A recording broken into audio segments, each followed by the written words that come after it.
नमस्कार मैत्रिणींनो, स्वागत आहे तुमचे ब्युटी अँड फॅशन या आपल्या मराठी चॅनलमध्ये। तर बघा, हिवाळा चालू झाला आहे, म्हणजेच काय वातावरण अतिशय थंड आणि गुलाबी असं झालेलं आहे।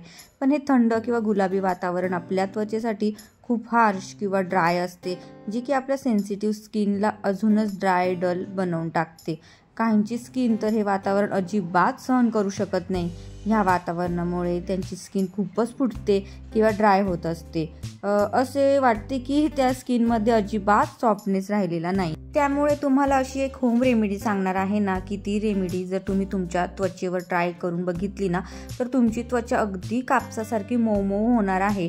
स्किनला हात लावताच तुम्हाला असे वाटेल की लोण्याच्या गोळ्यावरूनच हात तुम्ही फिरवत आहात, इतकी लोण्यासारखी मऊ होणार आहे। आणि मला ह्या रेमेडीवर आहे ना खूपच विश्वास आहे, कारण नक्की मी ही रेमेडी माझ्या स्वतःवरती प्रत्येक हिवाळ्यामध्ये, प्रत्येक थंडीत मी माझ्या त्वचेवरती ना ही रेमेडी अप्लाय करत असते आणि त्याची बेनिफिट्स मला अप्रतिम असे मिळतात।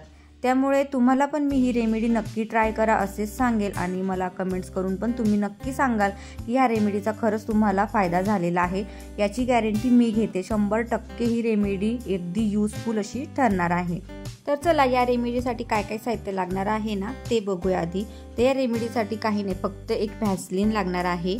त्यानंतर तुम्ही इथे टॉवेल किंवा रुमाल सुद्धा घेऊ शकता, आणि त्यानंतर लागणार आहे आपल्याला हॉट वॉटर, म्हणजे गरम पाणी पण आपल्याला या रेमेडीसाठी लागणार आहे। आणि त्यानंतर लागणार आहे आईस वॉटर, म्हणजे अतिशय थंड असं पाणी आपल्याला लागणार आहे। तुम्ही बर्फाचं पाणी सुद्धा इथे यूज करू शकता। तर चला, रेमेडीसाठी काय काय साहित्य लागणार आहे ते तर तुम्ही बघितलेच, पण आता ही जी रेमेडी आहे ती कशी अप्लाय करायची किंवा ती कधी अप्लाय करायची हे मी तुम्हाला व्हिडिओमध्ये सांगणार आहे। तर व्हिडिओ हा कुठेही स्किप न करता व्हिडिओ शेवटपर्यंत नक्की बघायचा। तर चला, सगळ्यात पहिली स्टेप म्हणजे आपल्याला घ्यायची आहे स्टीम। ती स्टीम कोणती घ्यायची आहे, तर तुम्ही एक म्हणजे रुमाल ओला करायचा आहे, तो पण गरम पाण्यामध्ये भिजवून नंतर त्याला पिळून घ्यायचा आहे व तो आपल्या चेहऱ्यावरती ठेवायचा आहे, किंवा मग तुम्ही ना डायरेक्ट गरम पाण्याची स्टीम पण घेऊ शकता। आणि जर तुम्ही रुमालाने जर स्टीम घेणार असाल ना, तर तो थोड्या वेळाने थंड तर होणारच आहे। मग तो जसा थंड झाला की तो तुम्ही पुन्हा गरम पाण्यामध्ये बुडवायचा आहे, थोडा वेळ पिळून घ्यायचा आहे आणि पुन्हा तो 5 मिनिटं आपल्या चेहऱ्यावरती ठेवायचा आहे। म्हणजे असं तुम्हाला ही प्रक्रिया 5 मिनिटा वेळ करायची आहे। त्यामुळे काय होते, तुमच्या चेहऱ्यावरचे जे काही पोर्स आहे ना ते ओपन होतात। त्यानंतर सेकंड स्टेप अशी असणार आहे, मी घ्यायला सांगितले तुम्हाला व्हॅसलीन हे आपल्या चेहऱ्यावरती पूर्ण अप्लाय करून घ्यायचं आहे। आणि नुसतं अप्लायच करायचं नाहीये, तर व्हॅसलीनने आपल्याला पूर्ण चेहऱ्याची मसाज करून घ्यायची आहे। छानपैकी गोल आकारात आपल्याला मसाज करून घ्यायची आहे। मसाज करून झाल्यावर ना एक भांडं घ्यायचं आहे, ज्यात तुमचा चेहरा पूर्णपणे बुडेल अशी मोठे भांडे घ्यायचे आहे। व त्या भांड्यामध्ये ना आपल्याला बर्फाचं पाणी घ्यायचं आहे, किंवा तुम्ही डायरेक्ट बर्फ घेतला तरी चालेल। बर्फाचं पाणी घ्यायचं आहे व त्या थंड पाण्यामध्ये आपला चेहरा बुडवायचा आहे। बुडवायचा बाहेर काढायचा असे आपल्याला 3 ते 4 वेळेस करायचे।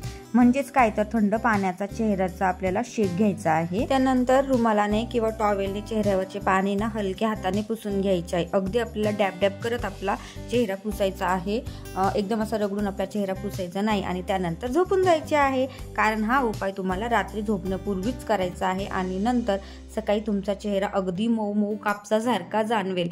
तर तुम्हीच मला कमेंट्स करून सांगाल की हो, तुमचा चेहरा अगदी लोण्यासारखा झालेला आहे। तर हा उपाय तुम्हाला थंडीमध्ये आठवड्यातून 2 वेळेस तरी करायचा आहे, आणि रात्री झोपण्यापूर्वीच करायचा आहे। तुमची स्किन अगदी मऊ अगदी कापसासारखी होणार आहे या रेमेडीमुळे।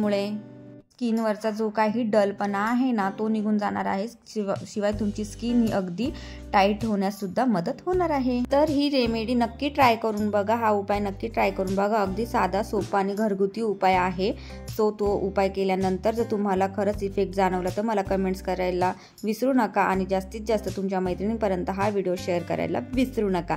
तर चला, असे छानसे व्हिडिओ मी तुमच्यासाठी पुन्हा घेऊन येणार आहे, आणि पुन्हा आपण भेटूया नेक्स्ट व्हिडिओमध्ये। व्हिडिओ जर आवडला तर नक्की लाईक करा, चॅनलवर नवीन असेल तर नक्की सबस्क्राईब करा। तो चलो, तोपर्यंत बाय बाय।